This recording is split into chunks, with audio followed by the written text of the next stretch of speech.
Hello again, moviegoers and cinephiles alike.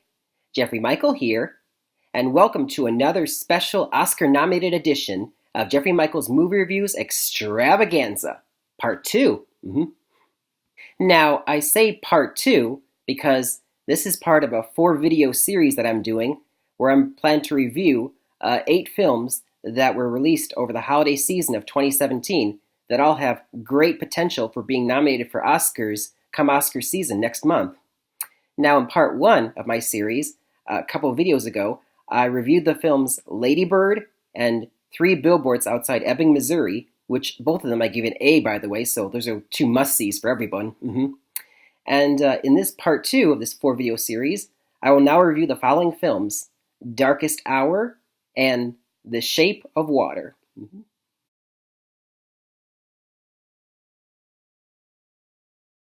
All right, the first Oscar hopeful that I will review is Darkest Hour, rated PG-13.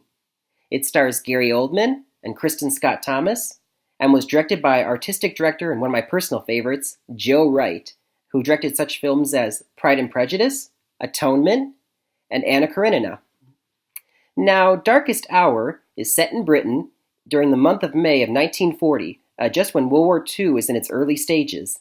That's right, World War II. Nazi Germany is continuing its rampage. They've taken many countries. France has just fallen, and Britain may be the next country to be invaded. What are we going to do? I mean, it was turmoil at the time. They had no idea what was coming. And Parliament felt that their current Prime Minister, Neville Chamberlain, was just too weak to protect their national security. So they all demanded his resignation, which he happily obliged. And the only candidate who both parties supported to take his place was, of course, as history knows, Winston Churchill, played by Gary Oldman. Now, the movie covers the events from the May of 1940, from when Churchill first took office to the end, where the evacuation at Dunkirk took place at the end of May. Dunkirk, by the way, was a Christopher Nolan film that was just released over the summer of 2017, and this film kind of shows you the events that were happening off camera, with Parliament. Now, anyone expecting to see several wartime action scenes, prepare to be disappointed, because the budget was kind of small for this film, so there's very few action scenes. It mostly takes place, in heavy argumentative Parliament scenes. But that's what makes it compelling, though, I thought. And I gotta say, this movie has many different accolades to be congratulated about. The makeup and costuming, oh my god. I mean, the prosthetics and makeup to create Gary Oldman into Winston Churchill, I mean, they definitely deserve an Oscar for that, and for costuming. Both were great. And as for the acting, I gotta say it, everyone was good, but Gary Oldman gave one of his best career performances to date. I mean, I'm not even kidding here. I mean, the prosthetics and the makeup and how he carried himself and, his cane and the cigars that he smoked and the voice, I mean, oh my god, he just disappears right into the role. Kind of like Daniel Day-Lewis when he played Abraham Lincoln. It's like, wow, uncanny. It's almost like they jumped into a time machine and brought back the real Winston Churchill to our time so he could play himself in his own movie. I actually believe that.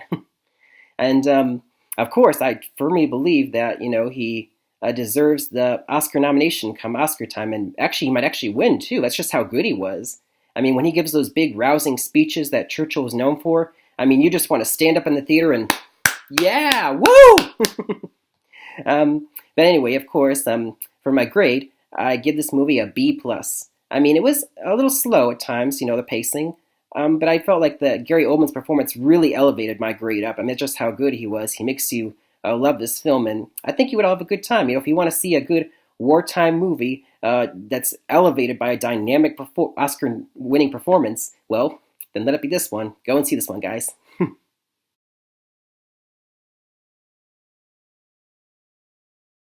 So the other Oscar hopeful that I will review in this video is one of my personal favorite films of 2017. Yep, that's right.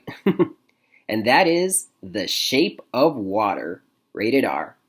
It stars Sally Hawkins, Octavia Spencer, Doug Jones, Richard Jenkins, Michael Shannon, and was directed by acclaimed artistic director Guillermo del Toro, who brought you such great films as Pan's Labyrinth, Hellboy, and Pacific Rim. Now, before I begin my review, a brief history about this film. Guillermo del Toro, when he was a 6-year-old boy, he saw Creature from the Black Lagoon, and not only did that inspire him to become a filmmaker, Even as a 6-year-old boy, he wondered, why didn't the girl and the creature get together in the end? Spoiler alert. And so, years later, he did just that. He made The Shape of Water. And if I could describe this film in one sentence, I think I would say a fairy tale for adults. Yeah, that sounds right. It's set in Baltimore in 1962, during the height of the Cold War.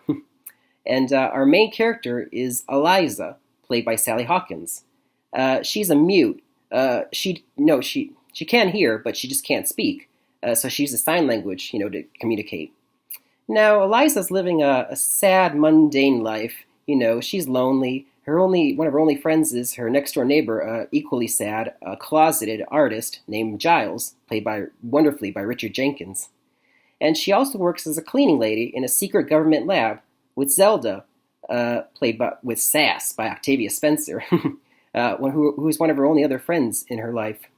So she's living this sad, lonely, mundane life, day after day, and then suddenly everything changes. Something happens, an accident happens in one of the laboratories. There's blood everywhere, and Eliza is sent in, asked to clean up the place, and it's there that she discovers the fish tank, which contains the humanoid amphibious creature, or the fish man, as I call him. The fish man is played by Doug Jones. Fun fact, by the way, Doug Jones is the go-to guy in Hollywood for any creature roles or effects. So, he was the faun in Pan's Labyrinth, and he was also Abe Sapien in Hellboy. They even look alike, these two creatures. And so this fish man was taken from his home by the government in South America, where the natives there, they worshipped him as a god. They believed he had supernatural abilities.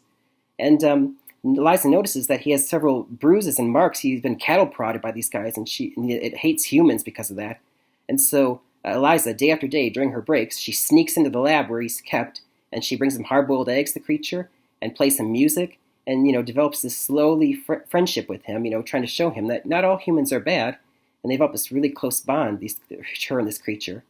But then it all comes to an end when it's announced that this creature is going to be vivisected, so they can try to extract its supernatural powers.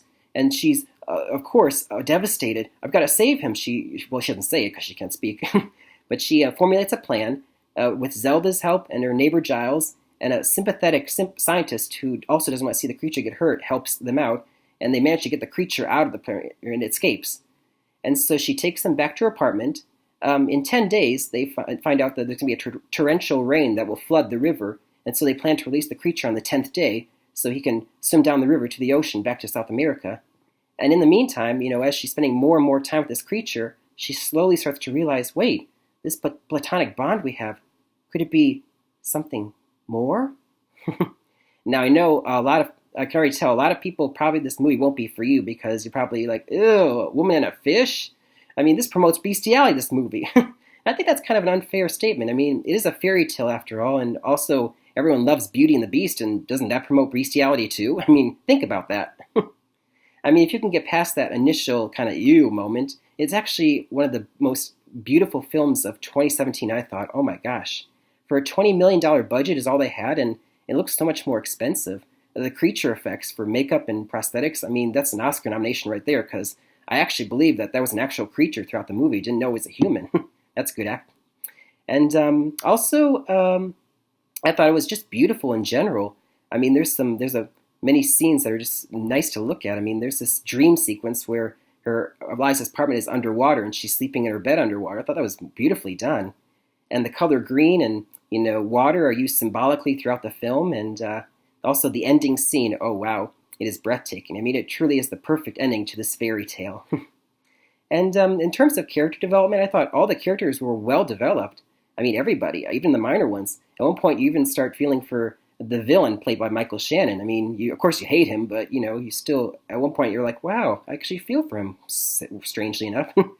And of course, there's the acting, ladies and gentlemen. Richard Jenkins is perfect as the tortured, closeted artist who just wants to be himself in a time where he just can't be.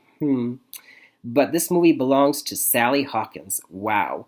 I mean, she barely speaks any words in the whole movie, and yet she shows you through her face every emotion she's thinking. Happiness, sadness, love. I mean, wow. I mean, that's the mark of a true talented actor right there. When they can, it's very easy to say what you're feeling, but she actually shows you what you're feeling all the time. I mean, she definitely deserves an Oscar nomination, her and Richard Jenkins, and I think she actually might win. I mean, she really was that good in a role that's really next to impossible for any ordinary actor to do. And of course, as you might have guessed, overall, my grade, I rarely give this out, but I give it an A. I mean, it is one of the most perfect films I've seen in a while, and if you can just get past your reservations about a woman and a fish, getting it on, I mean, it's beautiful to behold. So, if you get a chance to see this in theaters, I highly recommend you do. I mean, it is beautiful. I mean, I can say that enough. It's beautiful, so beautiful. And yeah, so before the Oscar season starts, make sure you see this because, pretty sure it's getting nominated for many Oscars. Just you wait.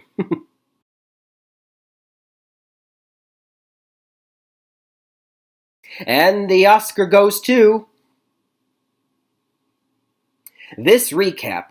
I'm just kidding. Recap, Darkest Hour, B+, a good old-fashioned wartime film with handsome direction, and a career-defining performance by Gary Oldman as Winston Churchill. For that reason alone, please see this movie. You won't regret it. And finally, The Shape of Water, A, one of the best, if not the best film of 2017. I mean, it is beautiful, it's dark, it's visually stunning. Just a great, unusual love story set in a beautiful fairy tale, with dynamic performances by Doug Jones, Richard Jenkins, and of course, the multi-talented Sally Hawkins. Please see this movie. Please, I beg you, please see this movie. No, I'm just kidding. That'll do it for another Oscar-hopeful edition of Jeffrey Michaels Movie Reviews Extravaganza.